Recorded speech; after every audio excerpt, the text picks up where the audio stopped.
नमस्कार दोस्तों, स्वाधीनता दिवस पर अगर आपने भाषण देना है तो मैं कहूंगा कि भाषण में खोखलापन नहीं होना चाहिए, वास्तविकता होनी चाहिए कि वास्तव में आप कोई परिवर्तन चाहते हैं। परिवर्तन की लहर आपके शब्दों में सुनाई देनी चाहिए। ऐसा एक भाषण मैंने लिखा है। शुरुआत करेंगे, जो ना अब तक हुआ कर दिखाएंगे हम, नफरतों को दिलों से मिटाएंगे हम, अपने हिंदुस्तान को खुदा की कसम फिर से सोने की चिड़िया बनाएंगे हम। सबसे पहले आप सभी को स्वतंत्रता दिवस की हार्दिक शुभकामनाएं। स्वाधीनता दिवस की मंच पर विराजमान माननीय मुख्य अतिथि महोदय, विशिष्ट अतिथियों और उपस्थित सुनने वालों का अभिनंदन करता हूं। हमारा देश 200 वर्ष तक अंग्रेजों का गुलाम रहा। देश को गुलामी की जंजीरों से आज़ाद कराने के लिए हमारे वीर सपूतों ने हंसते हंसते अपने प्राण न्यौछावर कर दिए, लेकिन अंग्रेजी हुकूमत के सामने सिर नहीं झुकाया। आज देश भारत माता के लालों को याद कर रहा है। हमारे देशभक्तों की शहादत भारतवर्ष के लिए युगों युगों तक अमृत रहेगी। हम अपने देशभक्तों को प्रेरणा स्रोत मानते हुए जीवन जीने की कला सीखें। स्वराज्य प्राप्ति के बाद हमारे देश ने 77 वर्षों में विकास की ऊंचाइयों को छुआ है। आर्थिक, राजनीतिक, सामाजिक, तकनीकी, शैक्षणिक और खेल एवं रचनात्मक विकास में नए नए कीर्तिमान स्थापित किए हैं। यह हर भारतवासी के लिए गौरव की बात है। मगर इस उत्थान के साथ हमने अपने जीवन मूल्यों का पतन भी किया है, जो आज हमारे लिए घातक बना हुआ है। हम अपने व्यक्तिगत स्वार्थ पूर्ति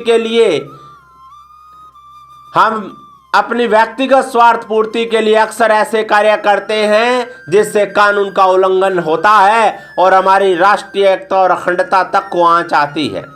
देश हित में आचरण करने वालों की जिंदगी कभी अधूरी नहीं होती।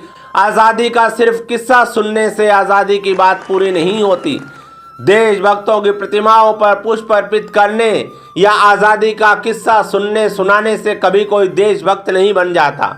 अगर आज हम अपने कर्तव्यों का पालन करते हैं, इंसानियत से प्रेम करते हैं, सरकारी पद पर बैठकर निष्ठा से अपना दायित्व निभाते हैं, सार्वजनिक संपत्ति को अपने देश की संपत्ति समझकर सुरक्षा की जिम्मेदारी लेते हैं, ट्रैफिक नियमों का स्वैच्छिक पालन करते हैं, इस तरह के असूलों पर चलकर हम अपने आप को देश का सच्चा नागरिक कह सकते हैं। एक बार अदालत में भगत सिंह से जब इनकलाब का मतलब पूछा गया तो शहीद आजम भगत सिंह ने जवाब दिया था कि शोषण पर आधारित व्यवस्था में अमूल चूल परिवर्तन करना ही इनकलाब है। अगर आज हम देश के शासन प्रशासन में फैली हुई दुर्व्यवस्था में परिवर्तन करते हैं तो यही जनता के लिए इनकलाब होगा। हमारे मन में देश हित में सकारात्मक परिवर्तन के बिना हम देशभक्ति का सपना नहीं देख सकते। चिंतन करो, मनन करो, नव भावना के कमल दो, नूतन व्यवस्था दो न दो, तुम दुर्व्यवस्था बदल दो। आज भारत में बड़े स्तर पर भ्रष्टाचार का खेल चल रहा है। इन भ्रष्टाचारियों ने देश की अर्थव्यवस्था को खोखला करने का बीड़ा उठा रखा है। मैं तो इतना ही कहूँगा कि हम देश की सामाजिक आर्थिक व्यवस्था को नुकसान पहुँचाने वाली गतिविधियाँ बंद कर दें तो यह राष्ट्र हित में बहुत बड़ी बात होगी। अगर हम वास्तव में भारतवासी हैं तो देश समाज के प्रति अपने दिल में संवेदनाएं जगाएं। देश की अर्थव्यवस्था और सामाजिक व्यवस्था को नुकसान पहुंचाने की बजाय सुरक्षित रखने का प्रण लें। अपने आप में झांक कर देखें कि मैं किसी का हक तो नहीं खा रहा। जो व्यक्ति दूसरों का हक खाता है तो वह अपने देश का खाकर उसी थाली में छेद करता है। उसे देशद्रोही कहना उचित होगा।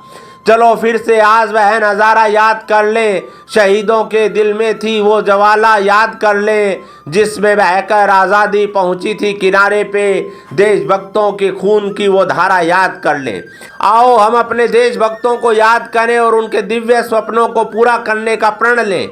अपनी स्वार्थ बेईमानी को छोड़कर अपनी इस आज़ादी की कीमत अदा करें। यही राष्ट्र प्रेम है, यही राष्ट्र हित है, यही देशभक्तों को सच्ची श्रद्धांजलि होगी। इन्हीं शब्दों के साथ एक बार फिर से माननीय मुख्य अतिथि महोदय और सभी सुनने वालों को स्वाधीनता दिवस की हार्दिक शुभकामनाएं देता हूं।